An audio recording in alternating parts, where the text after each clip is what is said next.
The Smartest Giant in Town by Julia Donaldson. Illustrated by Alex Schiffler.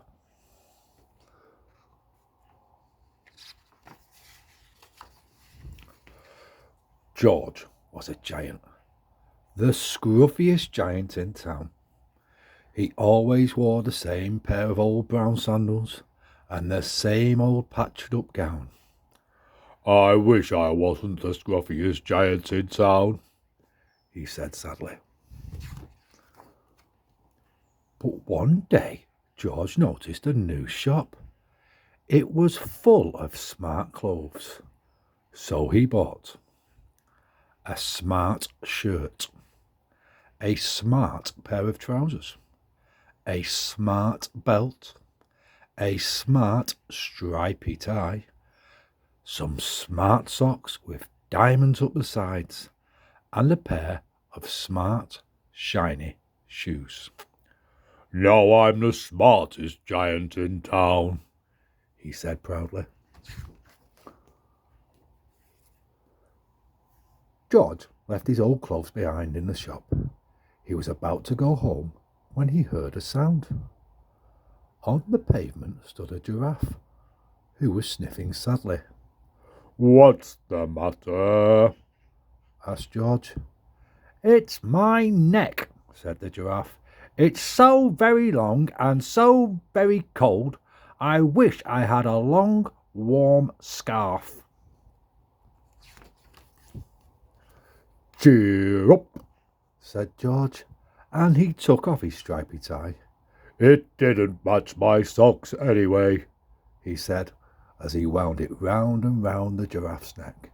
It made a wonderful scarf. "Thank you," said the giraffe. As George strode towards home, he sang to himself, "My tie is a scarf for a cold giraffe, but look me up and down. I'm the smartest giant in town." George came to a river. On a boat stood a goat, who was bleating loudly. "What's the matter?" asked George. "It's my sail," said the goat. "It blew away in a storm. I wish I had a strong new sail for my boat."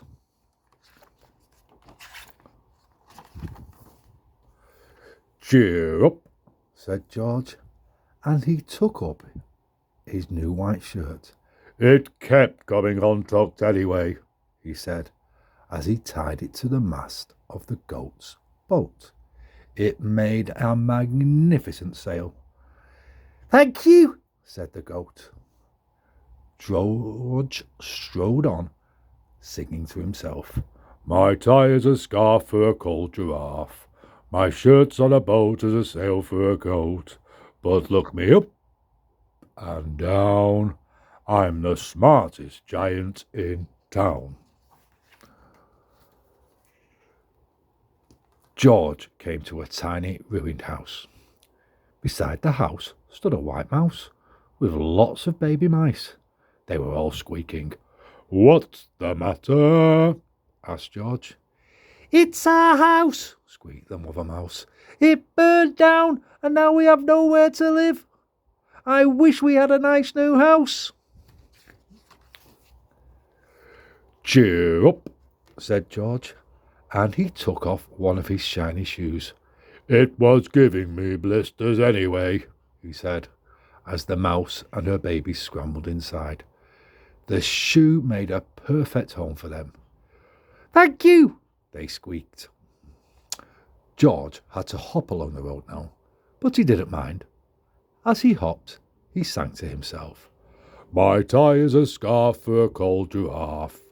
My shirt's on a boat as a sail for a goat. My shoe is a house for a little white mouse. But look me up and down. I'm the smartest giant in town." George came to a campsite. Beside a tent stood a fox who was crying. "What's the matter?" asked George. "It's my sleeping bag," said the fox. I dropped it in a puddle. I wish I had a warm, dry sleeping bag. Cheer up, Said George, and he took off one of his socks with diamonds up the sides. it was tickling my toes anyway, He said, as the fox snuggled into it. It made a very fine sleeping bag. Thank you, said the fox. George hopped on, singing to himself. My tie is a scarf for a cold giraffe. My shirt's on a boat as a sail for a goat. My shoe is a house for a little white mouse. One of my socks is a bed for a fox. But look me up and down. I'm the smartest giant in town. George came to a big squelchy bog. Beside the bog stood a dog who was howling. What's the matter? Asked George. It's this bog, said the dog. I need to get across, but I keep getting stuck in the mud. I wish there was a safe, dry path. Cheer up, Said George, and he took off his smart new belt. It was squashing my tummy anyway, He said, as he laid it down over the bog. It made an excellent path. Thank you, said the dog. The wind started to blow, but George didn't mind. He hopped on, singing to himself. My tie is a scarf for a cold giraffe. My shirt's on a boat as a sail for a goat. My shoe is a house for a little white mouse. One of my socks is a bed for a fox.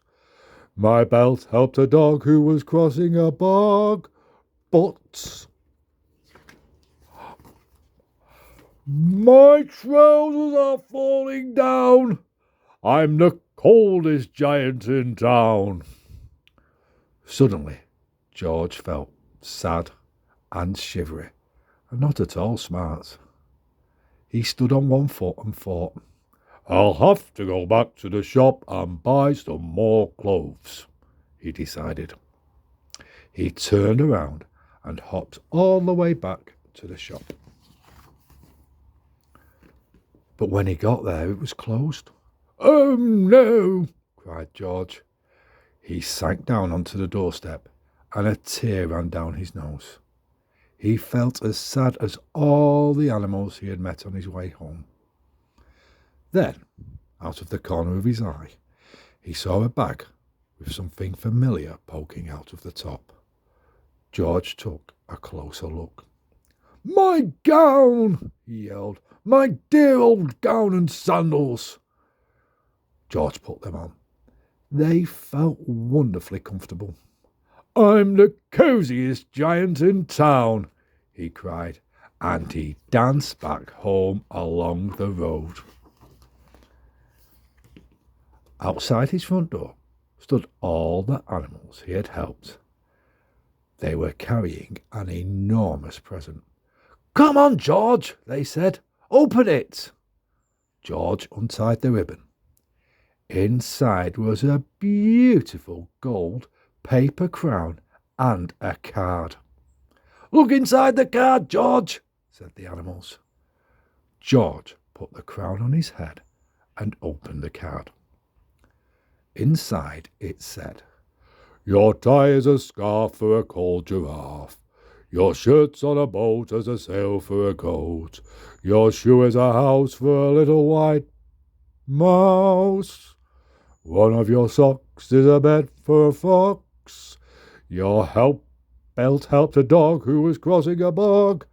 So here is a very fine crown to go with the sandals and gown of the kindest giant in town.